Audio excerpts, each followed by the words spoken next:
Okay, let's get this started. So welcome to the webinar that we've got today on how to write an award-winning entry. My name's Ruth Edwards and I'm the Business Development Director at Talentin Logistics. If you're not sure about Talentin Logistics and who we are, and you've not kind of seen or heard of us much before, then we're a voice within the sector basically, and we focus on three key themes. So we talk about attracting talent into the sector and into organisations. We talk a lot about developing your workforce and training within the sector, and we also talk about engaging and retaining your people. And we do this through numerous ways, but a couple of the ways that we do it is we do research. So we've done research in the past around youth perception of the sector and kind of what their knowledge of what supply chain and logistics is. We've got a piece of research that's due to come out really soon that we've done in collaboration with Pertemps recruitment division from the logistics side of things, all around driver engagement, so HGV drivers in the country and how engaged they are with their workplace and with the sector, to try and understand the reasons behind obviously the large skill shortages that we see there.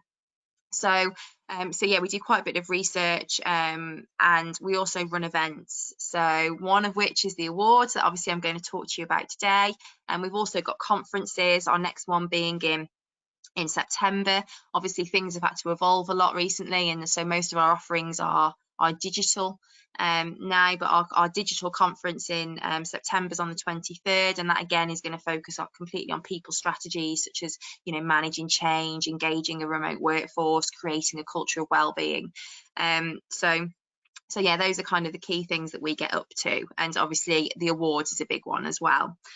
So this webinar, rather than giving people strategies to help with their kind of workplace development, you know, we're going to kind of go into the award side of things and how that can help your business, and give you some, hopefully some top tips and tools to help you if you're thinking about writing a submission for our awards. But of course you may not be. It might be that you're writing submissions for other awards as well. So any way that we can help, we want to. So we'll run through a few things today. We're going to firstly go through why you would want to enter business awards, why that's such a great idea. We're going to give you some handy hints on writing an award entry, so some kind of do's and don'ts, and then we'll go into some more detail on our awards themselves, and so why you might want to enter our awards and some kind of FAQs around that as well. Okay, I'm just going to move on my screen. So I'm going to pop open a poll now, which hopefully you will come up onto your screen through the GoToWebinar dashboard. And what this is asking for you to answer is why would you personally enter business awards? So and I know that you will probably say, well, it's all of them, it's all of those reasons there, which I want you to kind of select the top reason that you would enter, just so that it can help me understand, because we will run through all of these points during today. And I'd be also interested to see if there's any that kind of get, don't get any kind of response. And if there's things missing, you think there should be other options on there that you would like to select, please just let me know in the chat or send me a message, because it may be that I can kind of cover off and talk about that in some other way, you know, through a blog or something, or send you over some notes on some reasons why you might want to enter awards. So the results are coming through. So oh, that's really interesting. We've got a three-way tie. So employee motivation, improved reputation, and marketing exposure were the top ones. So company benchmarking has not been so popular. We've only actually had one person who's popped that down as a response. So that's interesting. We'll go through, obviously I'm going to go through all of them, but we'll go through that in a little bit more detail. Okay, so the the first thing we're going to talk about is employee motivation. So by entering an award, you can impact your employees in a few ways. So the first one being by nominating your whole business. So say you nominate them, let's take our awards as an example. Let's say you enter Best Place to Work, or you enter Training Provider of the Year, say, then that can help employees feel like they're a part of something that you, as the leadership team or the people that are making the entries, are really proud of, and it can help give them a sense of pride, and it can create a real energy, particularly if you win that award. You know, it can be extremely motivating and increase morale in the workplace, but even if you're shortlisted, it can have the same effects. One thing I would say here is, make sure if you do win or if you're shortlisted that you celebrate that with your workplace, you know, back at the workplace somehow, so they can feel like they're truly recognized as well, and like they're part of what makes the difference. You know, and that doesn't have to be a massive financial cost kind of thing. You know, it can just be buying a few little cakes or whatever, or putting some banners up to say you've won, but make sure that you involve them in that celebration. And you can also obviously invite employees that have been involved in the project or initiative, or that have been doing really great things in the workplace. You can invite them to the awards dinners, to get involved in the awards, and this can really help with your post-event communications, as well, as they can share their experiences of what it was like to go to that, or what it was like to be involved in that. Now, obviously, I know this year that might not be the case. You know, I can't see large gatherings for events happening, which is obviously why we've decided to make our awards completely digital. But so that's another reason, you know, anyone can get involved in our awards this year, you know, because they're free to register, free to attend. So get your employees involved and get them sharing in that celebration as well if you do decide to enter. But obviously, when awards dinners do open back up and can start happening again, which, you know, I hope they do soon because they're so brilliant, then think about inviting some of your team along with you to celebrate that. Then there's nominating an individual employee, an individual team, maybe an initiative, a project that has been worked on by a small number of people. That shows those people or that employee that you really appreciate them, not just in front of their colleagues, but if you're entering a business, you know, awards, it shows that to the whole sector as well. So it's such a valuable tool. It shows them that you want everybody to know how great they are, which will leave them feeling very, very engaged with you as an employer, of course. And then, depending on the type of category that they're entered for, being seen as an award nominee or an award winner can position that individual very favourably with their peer group. And it can also reinforce the value and the skill that that employee brings to your organisation and to the sector as well. So there's massive amounts of opportunities there. Another great reason from an employee motivation point of view to enter business awards is the impact it can have on teamwork and collaboration. So putting together an award submission should never solely be the responsibility of a marketing department, if you even have a marketing department. So to create a worthwhile submission that really brings to life the entry, you need to have input. You need to have input from the people who are doing the job, input from the leadership team who oversees what's going on, and input from those as well who receive the outputs. So customers, you know, key stakeholders that you engage with, suppliers maybe. You know, it can provide a great sense of collaboration and teamwork, and can make relationships much stronger when they're involved in highlighting and pulling together and celebrating that success together. So teamwork is something that's really kind of increased through this process. And then finally, on employee engagement, awards can even help you attract talent. So award-winning businesses, quite rightly, are quite attractive as an employer. If you know a potential employee sees you as the best, you could very well be the person they select to come and work for over competitors. You know, it can really help you stand out in the crowd. And of course, if your employees that work for you are happy as well, and they recognize the great stuff that you're doing, and you know, part of that is through the awards that you're winning, then they might share that outside of the workplace too, you know, through word of mouth, and that can help you attract talent and obviously retain your talent as well. So employee motivation is a massive reason for entering business awards. Then I move on to improve reputation. So I mean, you know, it's indisputable you're going to have an improved reputation if you win a business award, and even, you know, even if you're shortlisted, you know, it can create a greater trust in your brand. It can increase credibility.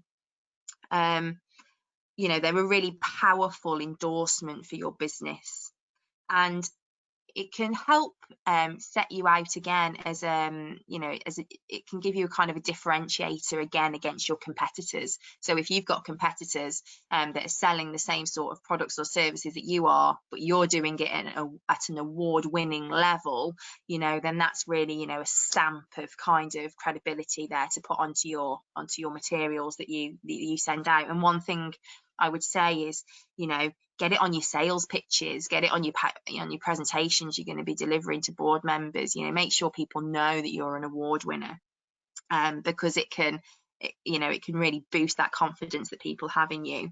So, and then an awards win and an award shortlist can really highlight your credentials, not only to new customers, you know, in that sales pitch you're going to give, but it can also cement the trust that current customers and suppliers have in you. So it can reinforce their decision as to why they chose you in the first place. And that's obviously never a bad thing. Another thing as well, obviously, if you're going to an awards dinner or doing it digitally this year, you know, a lot of organisations do invite their customers or suppliers and things with them. And that can obviously help from a relationship building point of view as well. And then obviously, so an award win, it demonstrates success. It shows that you believe in your ability, you believe in your performance, you're putting yourself out there and saying that we're great at what we do. And so another useful thing that can be done off the back of an awards win is it can help you speak as a leader, a thought leader within your area of expertise, and it can give you an opportunity to share best practice. And I think more and more now, you know, that's something that marketing departments and sales departments are utilising. You know, they're wanting to be a thought leader, recognising that can help bring potential new clients to your business, because they can see real value out of the information that you provide. So ultimately there, I suppose it's just worth saying that, you know, awards are good for the bottom line. They can increase sales, and so ultimately they're good for business. So moving on to benchmarking, and obviously, like I said, this was the lowest scoring section from within the poll that we took. Now, I think this is one of the biggest opportunities when entering an awards, and it's something that often gets missed and not thought about. So, you know, seeing where you compare to others in your sector. So just writing an award entry can make you look closer at your business. You know, it can take a lot of time to pull something like this together and include a lot of different kind of stakeholders to create a submission. So it's going to make you review your performance. It's going to make you look at your processes. You know, you're possibly going to need to survey team members. You're going to need to look at your measurements of success more than ever before in order to provide key stats for the entry. You know, you're going to want to make sure when you're submitting an entry that you're standing out from competition, whether that's through depending on what categories you're entering and what awards you're entering, you know, whether that's through diversity, equality and inclusion, whether it's about business growth, innovative strategies, employee engagement or customer satisfaction, you'll need to compare yourself to competitors and also compare yourself to kind of key industry metrics.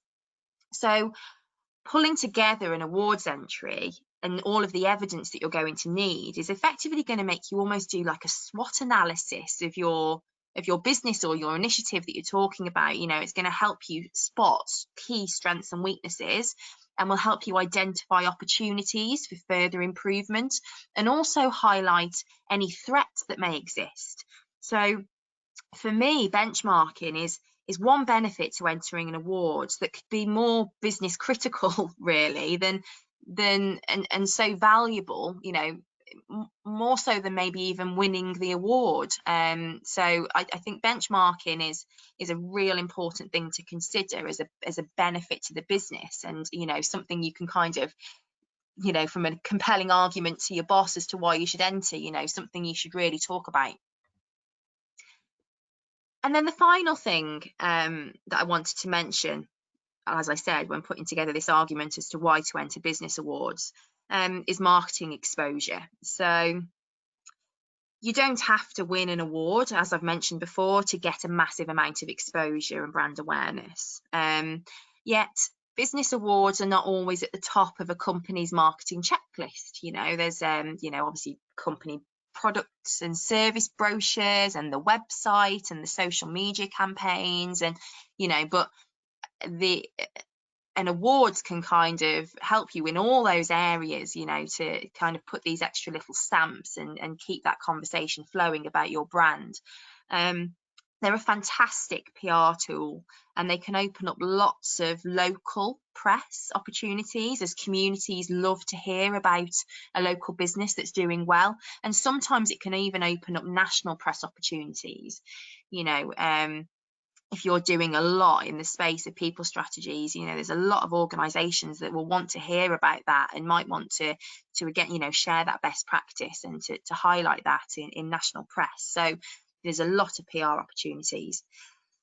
One thing I'd say about marketing exposure, though, that you can get from awards is please don't waste the opportunity that it can provide. You know, I've had people enter awards before and they enter it and then they attend and they win and they got the trophy and they might pop a little something on their personal social media.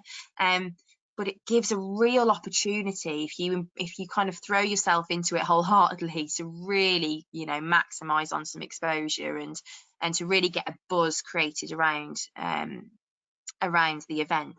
So most awards are going to send you a banner or a logo that says that you're a finalist or a winner. So make sure that you're including those in your marketing literature, on your website, on your email footers. You know, make sure that everybody gets to see the fantastic news and what your business has achieved. And then use the communications around the event to up your social media game. So share the awards updates, celebrate your shortlist and possibly, hopefully, your win. Watch. When you do that, then you can just watch the shares and the likes and the comments kind of roll in, because people, I think we can see that even more now that we're all obviously so remote and working away from each other. People want to celebrate great things and want to recognize a good job done. And so, you know, you'll probably get a lot of buzz around, you know, those posts you put up on social media and things about how you've got involved. And it's going to lead a lot of people to check you out or to check your business out when you do that. You know, I quite often, if I've seen someone commenting about something that they've won or something they've done really well at, I will pop over to their website and have a little look about what it is that they do. And you know, and it could do the same for you, make you stand out, like I say. And the final point on marketing exposure, I suppose, is being involved in awards obviously can provide new business. It can help with retention of current customers, or you know, the meeting of new suppliers. Like I've said, that can be done through many of the tools that I've talked about previously, but also there's networking to consider. So awards nights are a great opportunity to network with industry peers. You know, so because catching up with suppliers or partners that you've worked with in an informal setting, I don't know about you, but I've certainly had experience of this. You know, you can get more business done in one night in an informal setting than sometimes you can have over a few kind of previous months. So they're a really great opportunity and a hotbed for kind of networking and building and strengthening those relationships. I know, again, you can't do so much of that this year, but it will come back in time. And from a Talent and Logistics Awards point of view, we've got some ideas certainly of how we're going to make our digital event really maximise on the opportunity and get some digital networking going, so that people can meet each other and introduce themselves to each other throughout the night, because it's obviously such an important part of it that we don't want to kind of lose. Okay, so moving on to the next section of the webinar. So this is around giving some practical tips for writing an award entry. So what I've done is I've split this into kind of 5 do's, 5 don'ts, and then popped a little bit of information together as well about supporting evidence. So we'll run through these in order. So number 1, stop and think. Is it an award-winning entry? So what I mean by that, and it seems quite obvious when you read it out loud, is it an award-winning entry? You'd think you wouldn't enter it if it wasn't. But to increase your chance of winning, obviously you need to make sure you're putting your best story forward. So you need to stop and think about all of the achievements that you've made over the last year or whatever the time period is that the awards specify, and pick the projects, or pick the person, or pick the bits that have happened within the business over the last year, say, and think about which ones have scored really highly on impact, results and innovation. And it might not, when you write it all down, all the different things that you think you've done great at this year, it might not always be the first thing that sprung to mind that you end up going with. But if you've really sat down and thought about it well, it's probably the one that's going to most likely achieve that win for you. And when you're doing this, if you're going to say, write down all the things that you're really proud of and really love about your business and that you've been getting on with, remember 3 golden rules. So there's angle. Number 1 is angle. So what is the story? Innovation. So what makes that story unique? And impact. So what evidence have you got that can support it? What have the results been? So yeah, I'll reread those again. So angle, innovation, and impact. Point 2 is to be truthful. So hopefully this will be the case, but always be honest when answering each question. As the famous quote says, the truth will out. So including invalid or untruthful answers can obviously cause such detrimental damage to your reputation as a business. And obviously it's always best to avoid a potential PR disaster. So always telling the truth in an award application is absolutely vital. And another point that I would add here is, don't be afraid to point out challenges that you've had and things that have gone wrong. Be truthful in that. So how did you cope? How did you make changes? How did you get through it? If you've gone from being in a difficult period to coming out of the other side, that could really help you stand out. So be honest in self-reflection about how things have gone with an initiative, because we all know that there's lots of peaks and troughs when it comes to rolling things out. Number 3 is providing a powerful summary. So the judging panel is going to have potentially hundreds of entries to read. So including a standout opening is vital. Your opening paragraph should always grab attention, and summarise your key achievements to help the submission pack a punch. Avoid fluffy writing like the business is doing brilliantly. That isn't really saying anything in a sentence. So what are the results? How is the business doing brilliantly? Go into give a few kind of key top stats that you want to pull out. And don't worry about being too formal in an award entry. You know, add a little bit of humour if you can. At the end of the day, there's a human judging at the other end of the process. So help your judges want to keep on reading. You know, that's a really important thing to do. And with the Talent in Logistics Awards, we actually provide a box with a 200-word summary. So you can pack a punch in that 200-word summary. And then we've got a larger section for you to kind of bulk out with detail. So that kind of gives you straight away that opportunity to provide that powerful summary. Number 4 is to share something you're proud of.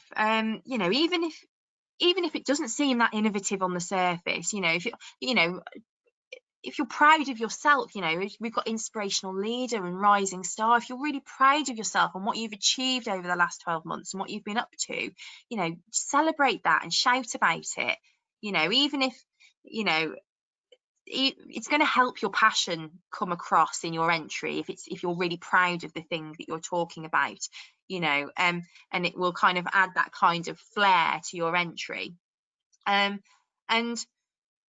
that's important. The sharing something you're proud of is important as well when you're considering which category to enter. You know, if you're thinking about a few, remembering to share something that you're proud of might help you decide which one it's going to be.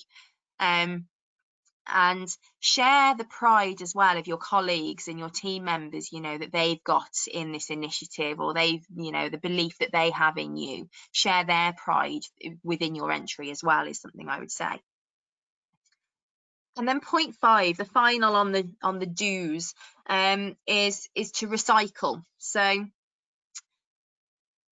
and this is an important one, and something that means, you know, you're not just entering one awards with the initiative or the person or the project that you're talking about. So when you're launching a new, let's say for example, a new training initiative within the workplace, or you're rolling out a new product or a new service, you're probably going to accompany this with a marketing promo plan.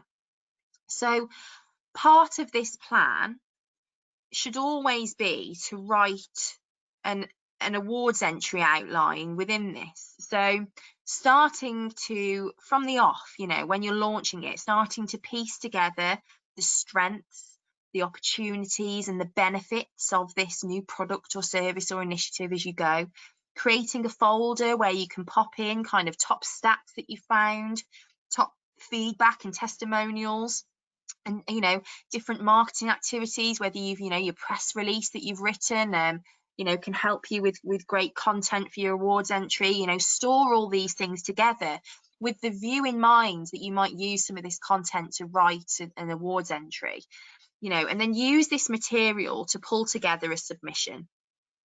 And this submission, because let's face it, lots of awards have quite a similar kind of entry process. You know, this submission that you write can be used to enter numerous awards. You know, it might need a little bit of tweaking because different awards have slightly different criteria, but a lot of good content will still remain.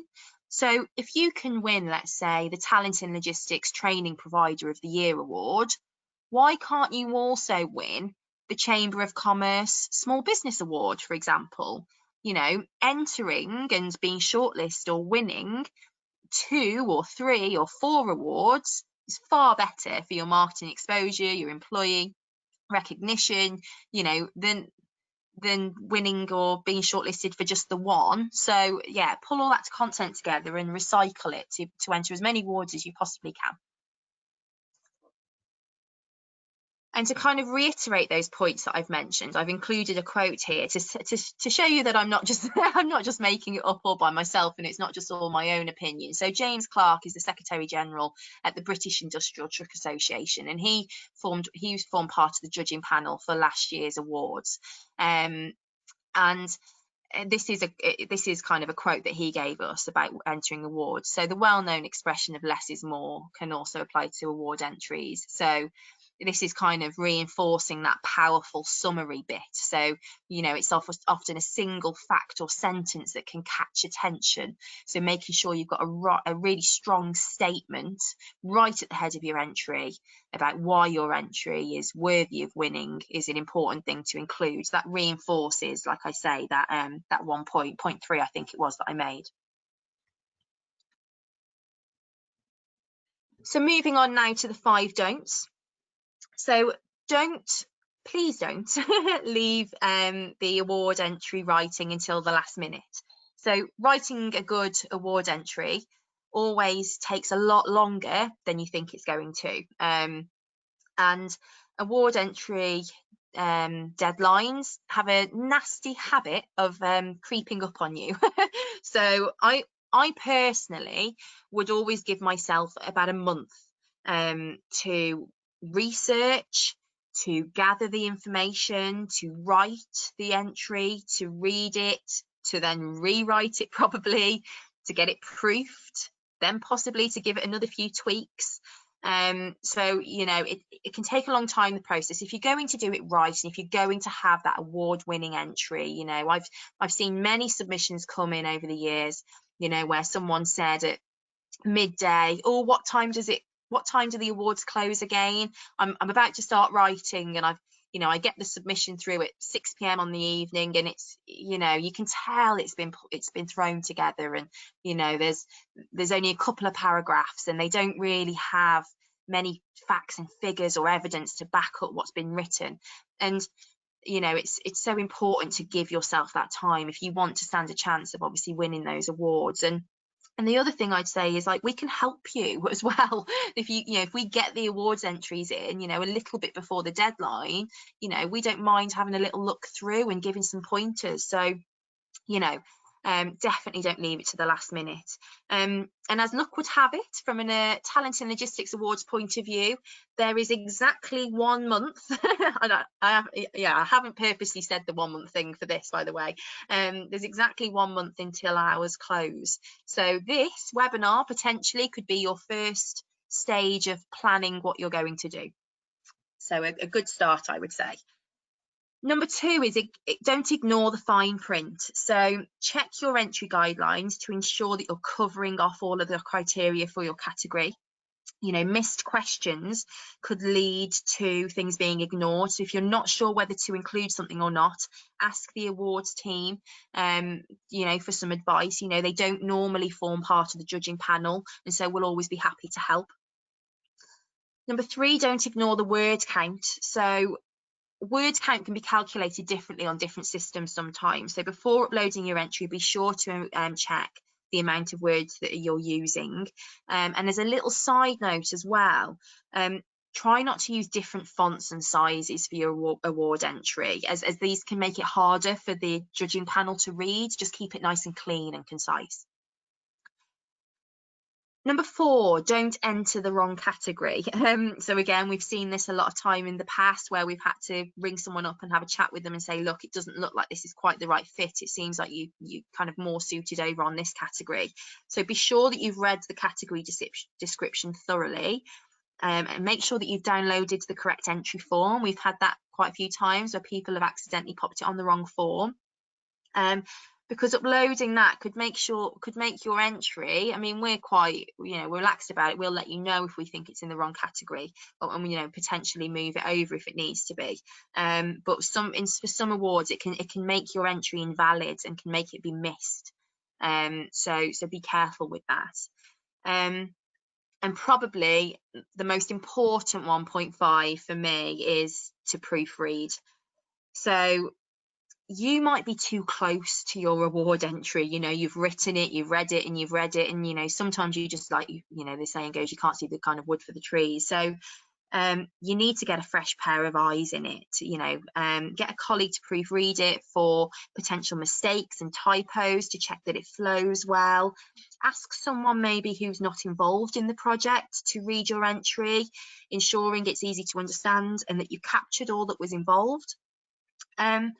I always, as you can tell me doing this webinar, I clearly like the sound of my own voice. I always like to read my submissions aloud. you know, how does it sound when you're reading it? Does it flow well? And your main goal should always be that it's short, it's simple, and it's easy to understand. There's not loads of waffle in there that's not needed. And to reinforce some of those points again, and particularly the proofreading point, we've got another award entry, Bethany, who works for Novus Trust and CILT, and she was the winner of the 2019 Industry Ambassador Award.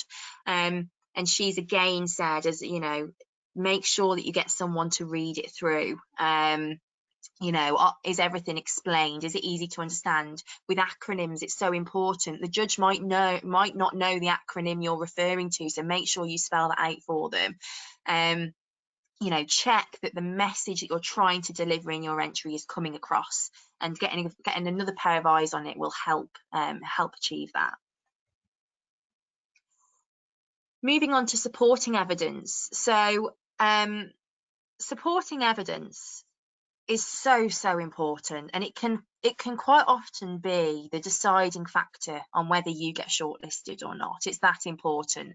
And I quite often see supporting evidence and the availability of that being wasted, you know, with not, you know, not fully being utilized, and things that are attached to supporting evidence not really giving much to the entry. So to give you the definition split between the entry and the supporting evidence, so your entry document holds the key information listed in the category criteria, and then the supporting material should back up that written nomination. So the supporting material should be used to demonstrate what is in the entry document, and it can include things such as photographs, videos, testimonials, links to product and service information. You know, it's really valuable, and you really need to make sure that you make the most of that. And again, so another judge from last year, Ian Nicol, who heads up Career Ready Think Logistics, you know, he's been quite clear that he likes to see supporting evidence, testimonials and imagery. That helps for him bring that entry to life. So I'll talk through some of these points that I've got here. So I've got share stats, share links, share feedback, share images, and share video. So from a stats point of view, you know, where possible, can you include a few tangible facts and figures? So graphs, tables, infographics, web and social media analytics maybe might help to really, you know, give that visual element to what was a written award entry, you know, that accompanies it. Sharing links to relevant pages, maybe on your website, to a company brochure, further information about your product and service that you're entering, but making sure that if you're sharing links, it's just somewhere that's quite snappy and quick and simple for the judge to get to.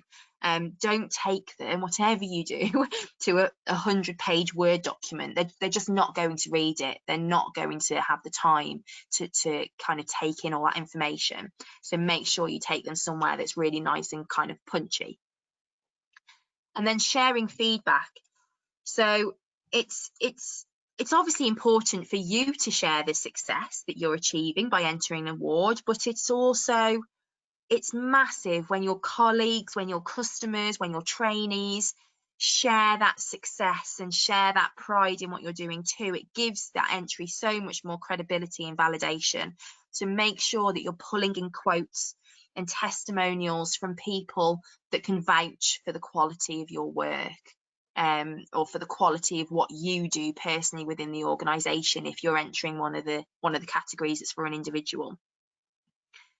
Then sharing images. So there's no better way to tell a story than in a visual format. So, you know, make sure that you're showing people, showing passion, showing smiles and enjoyment. You know, I've had lots of entries before with collages for best place to work, with loads of pictures from around the workplace and things like that. So it really helps your entry, giving that visual element. And then from a video point of view, I'd say that if a picture can speak 1,000 words, then what on earth can a video do?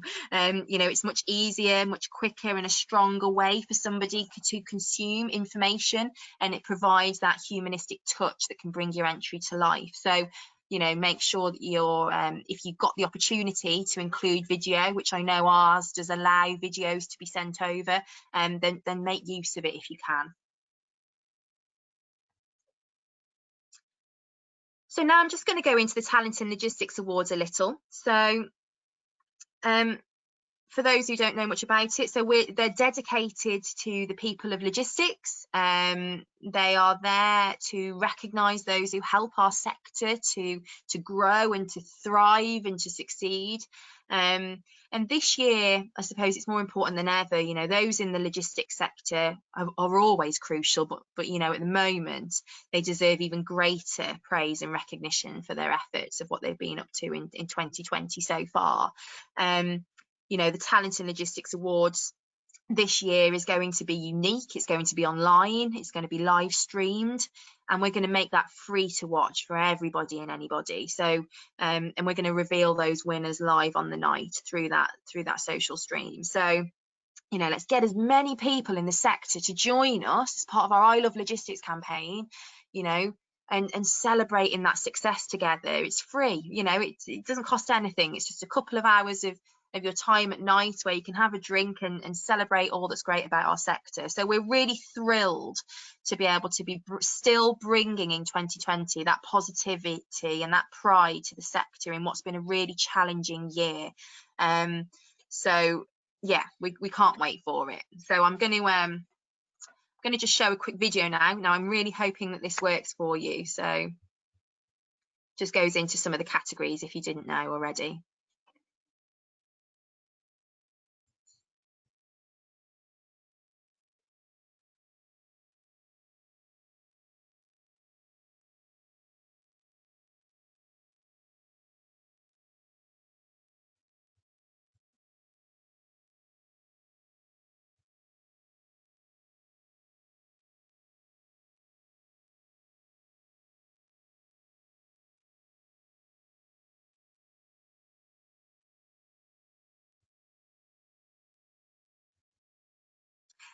Fab. Hopefully that worked for you all. I think it did. It seemed to work okay for me.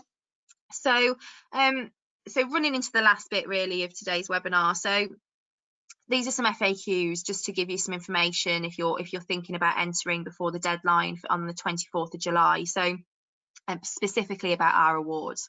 So the deadline for the awards is the 24th of July, as mentioned, and nominations accepted after this date. Nominations, sorry, won't be accepted after this date. They are completely free to enter. And now, like I said, because we've made it digital, it's also free to attend in 2020. So there's no cost, but loads of recognition and benefits for the finalists and for the winners, and I think for everybody that gets involved. In terms of how many entries you can submit, so there's no limit on the number of entries at all.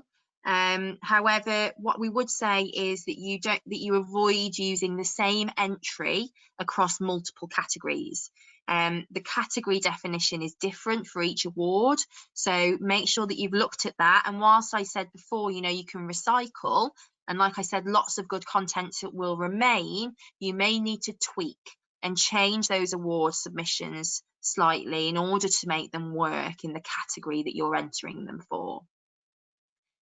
Can you submit an entry on behalf of somebody else? And can you enter yourself is probably another question that I get asked a lot. And yes, the answer to both is yes. So lots of people enter themselves for industry ambassador, inspirational leader, rising star, but you can also enter on behalf of somebody else. The only thing I would say there is make sure that you've got their permission beforehand. What sectors can enter? So we are the Talent in Logistics Awards. We're not talent in road haulage or in shipping or in air freight. So it's completely multimodal. So throughout the whole supply chain, whether you're an actual provider within the sector or a supplier to the sector, you know, and whether that's in road, rail, air or sea, warehousing, it's open to all, anybody that works in logistics and supply chain. What's the word count? So the word count is 1,000 words. So I'm just going to quickly show you another quick screen. Now this it's an old template that I put out for you, and I'll go back to the FAQs in a second, but this gives you a rough idea of an example form. So up at the top you've got all of the the categories that you need to, all of the kind of details, like contact details that you need to put in, please making sure that you fill them in correctly, because obviously we'll need to contact you if you're a finalist. Then it gives you an opportunity to write an organisation description, because the judges won't know potentially about your business. You know, there's a chance they might not. So that organisation description is really important, but it's also important to point out that doesn't form part of your 1,000 words. So, you know, that's an extra opportunity for you to talk about who your company is. Then at the bottom, you've got the 200 word summary that you can utilize. And then there's the 800 words that you can use to pad it out. So that 1,000 words is made up of a 200 word summary and then a further 800 words. And like I said previously, you've also got the opportunity to support, to attach supporting documents. So that gives you more opportunity as well. And then we move on to what happens after I've submitted the award entry, which is worth pointing out. The forms can all be downloaded from the website and are all re-uploaded back on there as well. So once you've submitted the entry, you'll receive an email confirming that we've received it. We'll then process that ready for judging, and then judging will take place late July, early August, and we'll announce 17th of August, as it said in the video. And yeah, the judges will all score. They'll see all of the entries for the categories they're responsible for, and we'll score that on a points-based system. And we will tally, or you'll have a few judges judging each category, so that there's kind of, you know, different people seeing the entries and different points of view coming across. And we will kind of collate the results from each judge and pull out the kind of top scoring entrant. And then the final question is, when are the winners announced? So that is obviously on the virtual awards night on the 1st of October. So please, please, please keep that date free in your diary. After this webinar, I will send out an email with a few kind of a resource that might be useful, a handy kind of hints for award entry to support what you've seen today. And I'll also include a link on that email that gives you the opportunity to register your attendance, that you can also send on to colleagues as well if you want to. And that is it. That is all of the content for today. So thank you so much for joining the webinar. I'm Ruth Edwards. There are my contact details on the screen. If you want to ask further questions, if there's anything you want more clarity on after this presentation I've given today, then please feel free to reach out and get in touch with me. You know, I'm more than happy to speak to people in this last month kind of period and before entering. And like I've said, if you need some help, feel free to ask. You know, I don't mind. For those who have been attending the other webinars we've done so far, the next webinar being held by us, due to a lot of change happening in the sector and in the world as a whole, to be honest, around working and employment levels with redundancies and changes in circumstances and changes within education, we're going to be doing a webinar on creating your own strong personal development plan. So something very much for an individual or for an organisation to help with their own development kind of journeys for their employees. So, you know, lots of people might need a new plan with everything that's going on. So I'm going to help guide some people through that hopefully on my next webinar, which is on the 29th of July at 11 AM, and feel free to pop along to the website and register for that. And other than that, it's just it's a goodbye from me. Thank you so much for attending today's webinar, and we will speak to you soon.